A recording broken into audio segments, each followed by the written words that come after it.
Pemirsa, terkait adanya dugaan nama besar di balik isu ijazah palsu seperti yang dilontarkan oleh Jokowi, kita sudah terhubung dengan Ketua Solidaritas Merah Putih Sylvester Matutina dan pakar telematika sekaligus terlapor dalam kasus tudingan ijazah palsu. Kita sudah tersambung dengan keduanya. Selamat malam Bung Sylvester dan Bung Roy. Selamat malam Mbak Diandra, selamat malam Bung Sylvester. Selamat malam iNews TV. Ya. Baik, selamat malam semuanya. Saya akan ke Bung Sylvester terlebih dahulu. Bung Sylvester, Pak Jokowi ini kan bilang ada sosok besar atau nama besar di balik isu tudingan ijazah palsu hingga kasusnya ini berlarut-larut. Beliau menyentil nih, ada tokoh berbaju biru atau sosok berbaju biru. Ini mengacu ke siapa? Bung Sylvester, tahu tidak? Iya, intinya sih bisa berbaju biru atau berbaju merah. Yang kalau kami melihat bahwa isu ini bukan hanya masalah ijazah palsu ya, tapi ada isu matahari kembar, kemarin isu Indonesia gelap, dan juga isu pemaksulan yang mana kita ketahui baik Pak Prabowo sendiri, terus teman-teman di lingkaran Pak Prabowo dan juga Pak Jokowi, dan kami semua serta masyarakat saya pikir sudah tahu bahwa nggak mungkin isu-isu ini dihembuskan apabila tidak ada kepentingan politik. Nggak ada agenda dalam rangka, saya mengutip dari Pak Jimli Asidiki ya kan, yang mengatakan bahwa isu ijazah palsu lah contohnya adalah dihembuskan untuk menghancurkan karakter daripada lawan politik. Jadi intinya nggak mungkin juga kawan-kawan ini sekedar mengurus isu ijazah ini, sedangkan kita tahu bahwa sebenarnya kami dari pendukung Prabowo Gibran termasuk Pak Jokowi inginnya isu ini sudah selesai. Karena apa? Pilpres sudah 1 tahun kok belum selesai-selesai juga. Kita ingin agar mendukung pemerintahan Pak Prabowo Gibran supaya berhasil dalam rangka melunasi janji-janji kampanyenya untuk Indonesia yang maju, adil dan sejahtera. Intinya itu. Baik, Mas Roy. Kalau ada nama besar seperti yang disampaikan oleh Pak Jokowi, banyak juga yang menduga ini ada yang menandai. Betul, Bung Roy? ini tuduhan yang sangat kekanak-kanakan, sangat childish ya, yang seharusnya tidak perlu dilakukan oleh seorang Joko Widodo. Seluruh masyarakat Indonesia malah tertawa melihat ini. Artinya apa? Persoalan demi persoalan belum selesai, malah Joko Widodo menambah musuh baru, menambah persoalan baru. Tidak ada sama sekali ya, meskipun saya sudah tidak lagi di partai, saya sudah bukan orang partai. Tapi tuduhan itu terasa sangat dalam ya gitu, kalau kemudian langsung dikatakan dan tanpa ada indikasi apapun. Partai biru kan hanya ada 3 ya, yang 2 biru gelap ya, yaitu Demokrat, Nasdem, kemudian satu lagi biru agak terang yaitu adalah PAN. Ini kan sangat tidak mungkin. Semuanya sekarang adalah pendukung dari Prabowo Gibran ya, artinya kan nggak mungkin ada menelikung di dalam. Bukan sifat, apalagi sifat Demokrat. Bukan sifat Demokrat untuk menelikung dari dalam. Saya kira tidak ya. Saya orang yang sangat tahu diri, meskipun saya sudah tidak di partai itu, tapi saya sangat tahu sifat dari Pak SBY. Demikian pula saya sangat tahu sifat Pak Surya Paloh. Demikian juga dengan saya, insya Allah saya juga tahu sifat Pak Zulhas ya. Jadi saya kira nggak ada. Jadi ini saya kira benar-benar ada tuduhan sesat dan kekanak-kanaan childish dari seorang Joko Widodo. Ya, bahkan acara hari ini yang diselenggarakan pun di Jogja ya, reuni dadakan yang sangat lucu itu juga menunjukkan kekhawatiran luar biasa, dan dia sangat kelihatan sekali post-power syndrome dan menjadi bahan tertawaan. Itu menjadi bahan tertawaan loh di semua grup UGM ya gitu. Jadi reuni-reunian itu jadi bahan tertawaan. Jadi kan telah makin menunjukkan kelasnya ini. Jokowi harusnya bisa selesai itu lengser ke Prabowo dengan bagus. Ini malah nggak lengser ke Prabowo ini jadi Petruk lagi gitu loh. Jadi konyol malahan. Itu Mbak Diandra. Baik, Bung Sylvester, tanggapannya atas pernyataan Bung Roy tadi seperti apa? Ya saya mau mengatakan bahwa Pak Jokowi ini sudah mencapai titik tertinggi dari seorang politisi di Indonesia yang tidak pernah bisa disamai oleh siapapun ya sampai saat ini. Pernah menjadi wali kota 2 kali berhasil, gubernur, menjadi presiden 2 kali dipilih rakyat, dan terakhir mengendorse Prabowo Gibran berhasil. Jadi saya pikir Pak Jokowi saat ini tidak mempunyai kepentingan politik apapun ya kan, sebagai pribadi ya. Beliau nggak bisa mencalonkan diri lagi sebagai apapun kecuali mendukung Prabowo Gibran. isu-isu ini kan yang menghembuskan bukan Pak Jokowi atau kami gitu loh.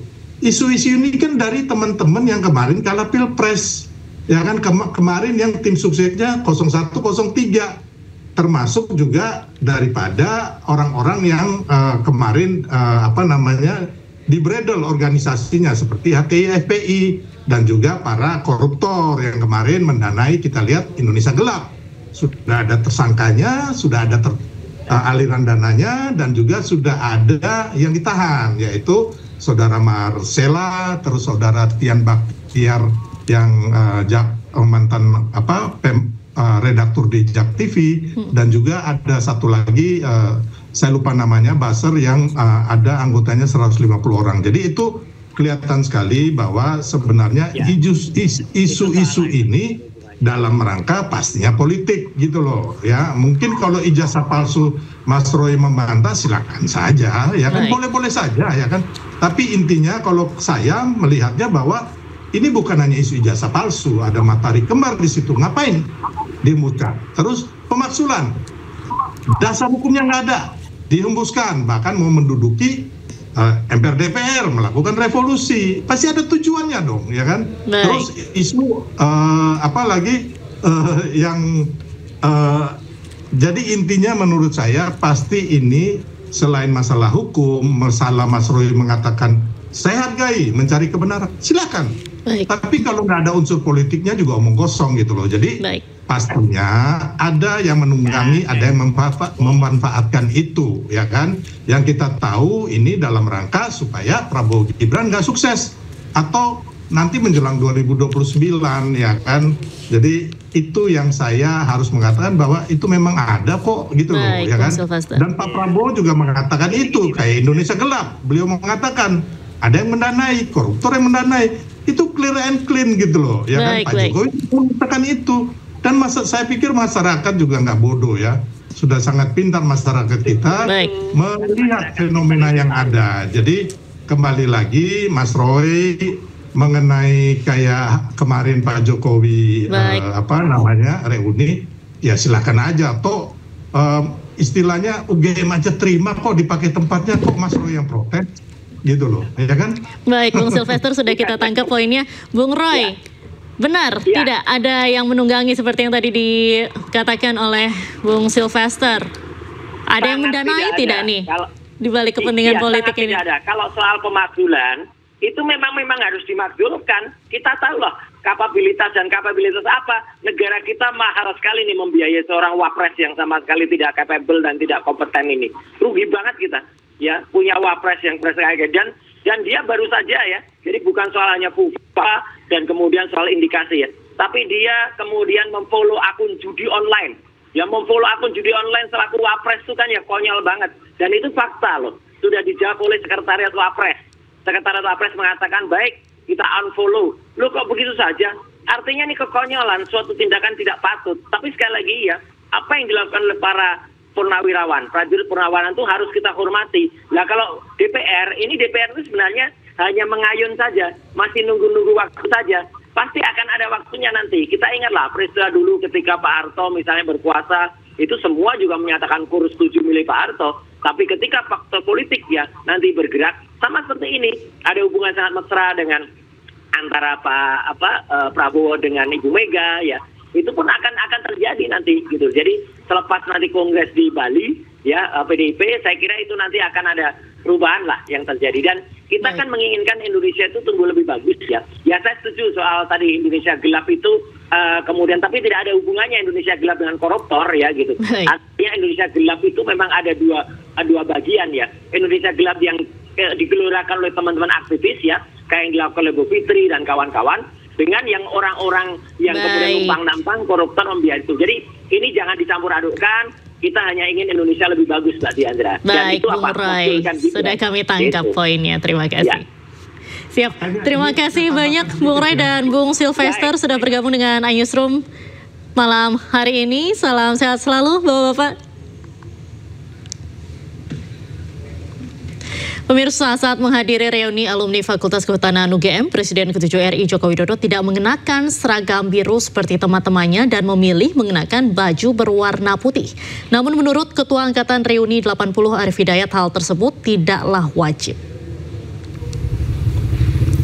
Menghadiri acara yang bertajuk Spirit 80 Guyup Rukun Migunani, Presiden ke-7 Joko Widodo menggunakan pakaian yang berbeda dengan teman-temannya sesama alumni Fakultas Kehutanan UGM. Alih-alih mengenakan kaos seragam biru, Jokowi tetap mengenakan pakaian khasnya, yakni kemeja putih dan celana hitam serta sepatu sneakers. Meski demikian, Ketua Angkatan Reuni 80 Arif Hidayat menyebut hal tersebut bukanlah masalah. Seluruh alumni baik yang hadir maupun tidak semuanya telah dibagikan seragam reuni, tak terkecuali Presiden ke-7 RI Joko Widodo.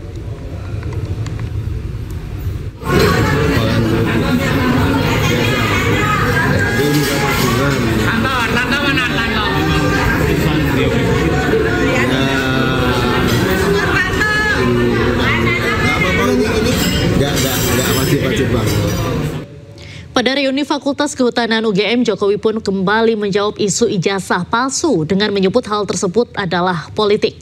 Menurut Jokowi, semua yang telah disampaikan pihak kampus seharusnya cukup untuk menghentikan polemik, namun yang terjadi justru sebaliknya. Yang namanya ijazah asli itu kalau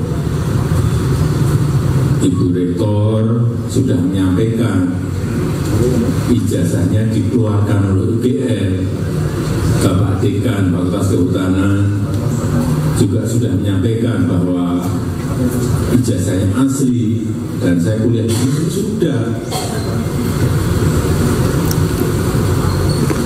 Sebetulnya sudah rampung itu, yang membuat produsennya sudah menyampaikan seperti itu.